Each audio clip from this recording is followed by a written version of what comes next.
Appendix 4. The Flesh and Bones of the Child.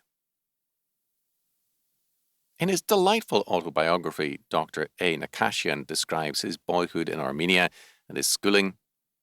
Education was of a limited sort and difficult because of the restrictions imposed by the Turks. Other writers have described the difficulties experienced with the government. For example, a textbook in chemistry was once seized as revolutionary literature in code. The Turkish authorities were certain of proof in spotting the formula H2O. The H2 obviously referred to Abdul Hamid II, and the O, 0, meant he was to be assassinated.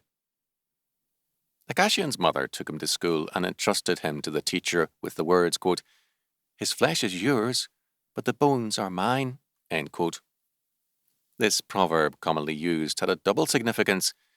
First, it gave the teacher authority to teach and discipline the child. The child belonged to the parents, but the parents thereby delegated authority to the teacher. Second, it gave the flesh to the teacher to be moulded or beaten as necessary, but with the bones, the basic structure, remaining the parents. Such education, while often seriously faulty, had still a healthy premise in that it did not assume the rights to remake the child, but rather sought to develop him in terms of the family's and society's culture. Modern education is increasingly careless of the flesh, but claims the bones of the child, that is, the right to recreate the child in its own image.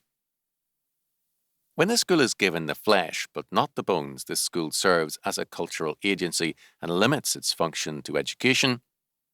When school claims the bones, it declares that right belongs to the school and preempts the function of home and church.